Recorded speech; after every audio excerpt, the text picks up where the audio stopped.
Hello everyone, this is Rashid Khan from LPM Public School, Gola Bazar, class 7. As you know, your previous chapter number 9 have already been completed. Now we'll have to move on to chapter number 10, that is transportation in animal and plants. Transportation in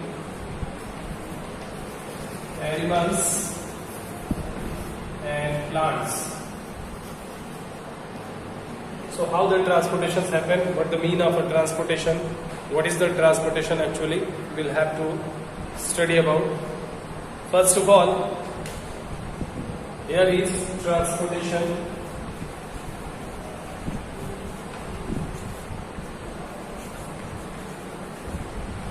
Transportation in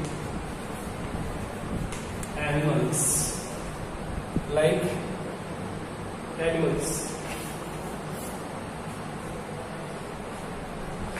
Okay, so the transportation means what? The process of transport of substances. That is the much important, that is very much important for the living organism, for the living body, for survival of all living beings. Here, without the transportation of the food material, can't be able to live even at least one single organism on this earth. So, these are the material that are oxygen, food, water, that are such vital organ or vital element, that is a component of a food material, is required for the survival of all living beings. Now, this can be provided to the different organisms like plants and animals. So, the transportation of these substances have a very specific and unique system through which these are transported to the whole parts of the body. That is called as circulatory system. The food material which has to be transported to the different parts of the body, that by the means of a circulatory system, and this one is said to be the circulation. The process of transporting of the material from the to the whole parts of the body by means of transporting system, that takes place by the process called circulation. These circulations is started from a very initial part of the body to the whole parts, due to which we can be survive, or might be the animal and plant may survives. To each of the different type of organism, they have their unique and special criteria for the transporting of the material, for the food transportation, for the different means of transportation of a food. Here we can say transportation in animal, as I have already written over there, is mean that the transport takes place in animals. How such type of an animal in which this transportation may takes place? Like amoeba, paramecium, bacteria, and any other. So in unicellular organism or in bacteria, the food is transported to the parts of the body by the means of diffusion. You know very well the concentration medium. It will be jumped or transported to the body parts with the help of the diffusion means. What is the diffusion means? The diffusion means that if there is a food concentration is more than that, the two surfaces from the first surface to the next surface is jumped.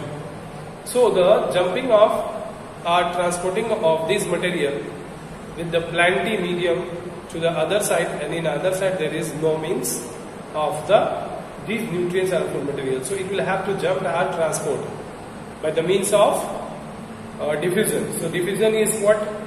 Diffusion is actually allows what? The movement of substances or transportation of substances with from a higher concentration towards the lower concentration. You can say the diffusion is the mean by which the food material can be transferred, or nutrients can be transferred from a region of a higher concentration towards the region of a lower concentration. So based on these particular habits, the food transported in such type of a unicellular organism by means of a diffusion. Like Suppose here is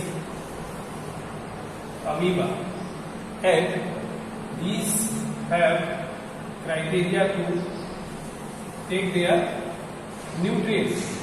So what will happen exactly if there is a plenty of food?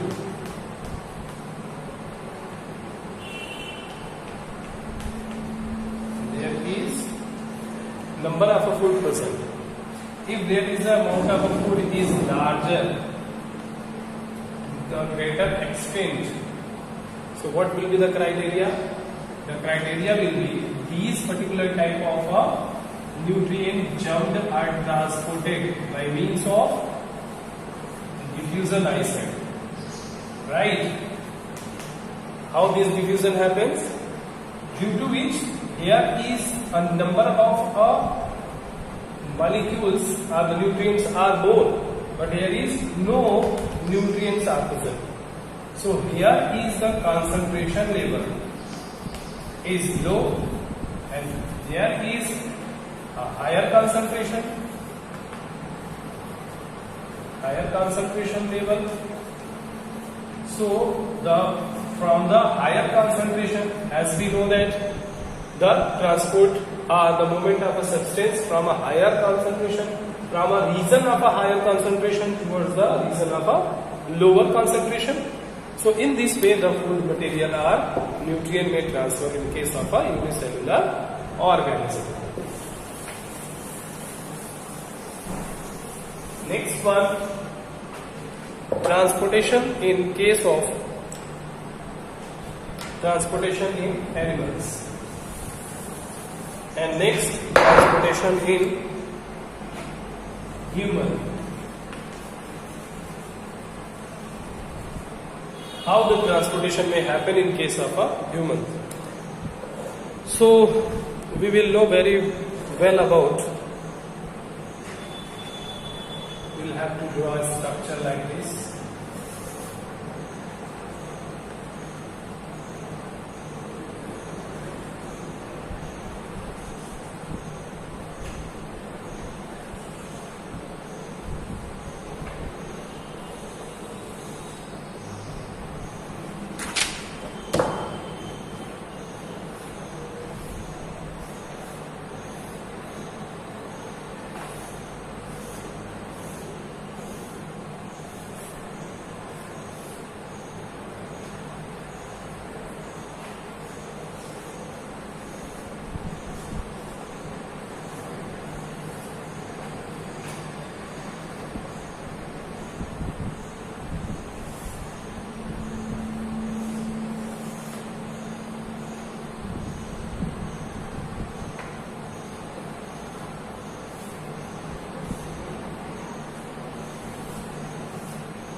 So you can see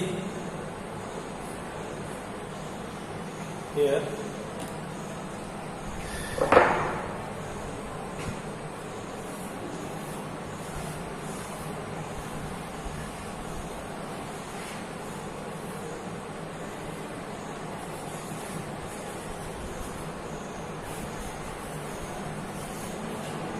what it is.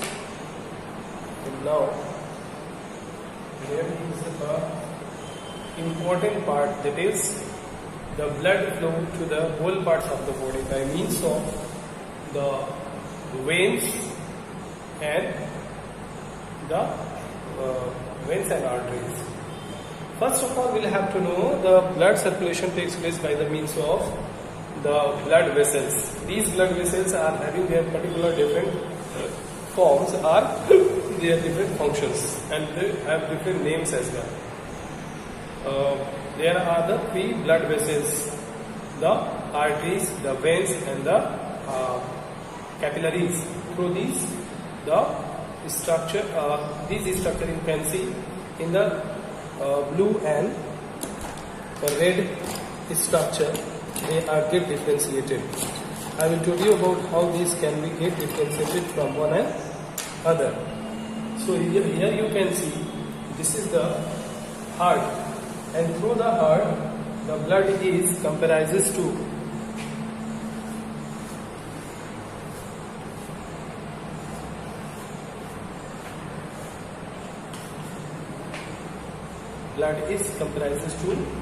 go through like this. You can see here are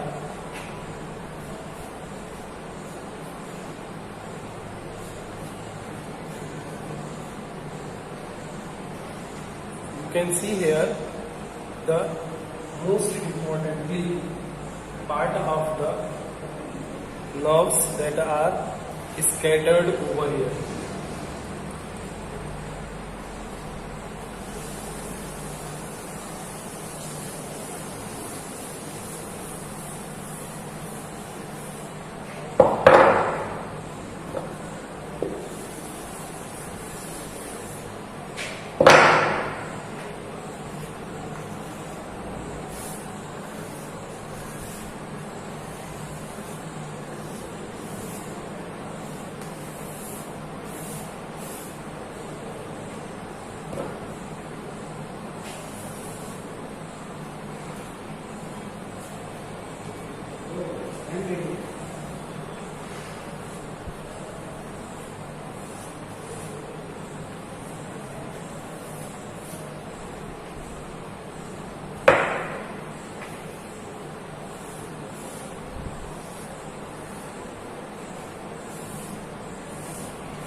Concern we can say there is a heart,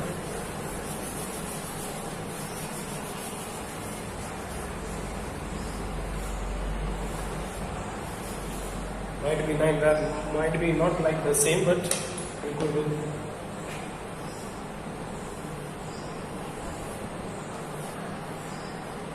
do that.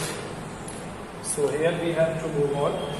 First of all, the blood that is in the blood red, in the form of a red, that is, this is red in color. So it will get supplied to the different body organ by the means of, here you can see,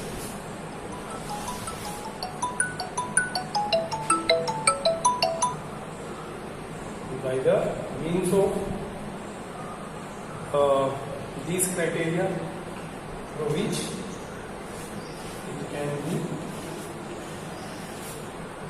get supplied, and rest of the other from here as well, this would also be supplied, and here too these supplies. And next to that, these are the structure.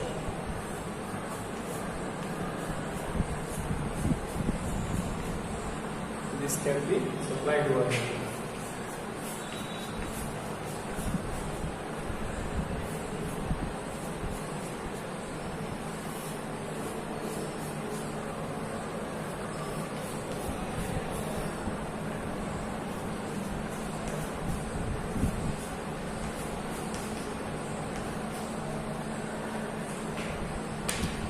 next one is by emerging from this side as well, the second structure of the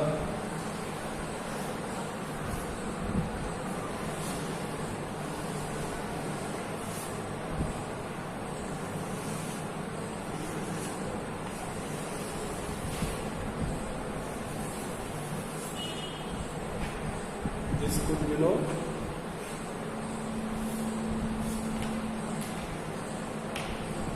these are the veins and arteries are remaining present here with one another.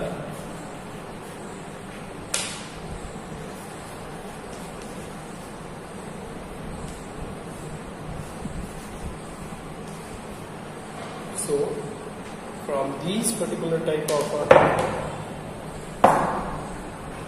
criteria, the blood flows to the whole body. So here we can say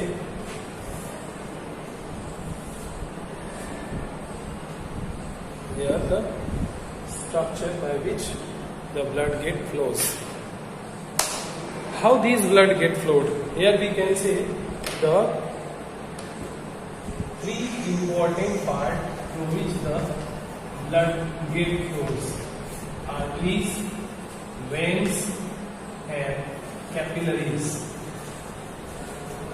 Through these particular type of blood vessels, the blood get flows. So what is the mean of arteries, veins, and capillaries? Here you can see the red and blue, two type of blood vessels. First one is red. That one red is called oxygenated blood flows, and the blue one, this one is called as deoxygenated blood flows. The oxygenated blood flows takes place by the means of arteries. This one is flows through the arteries, and deoxygenated blood will go to veins, and where they both are meet to one another, this one is called as a capillaries. In that, capillary means they are get attached like this as a capillary bed. So the oxygenated blood can be supplied to the whole parts of the body, and deoxygenated blood has to be thrown out from the whole parts of the body to the hearts again, and in this way the blood flows. Okay, we'll discuss later to the next.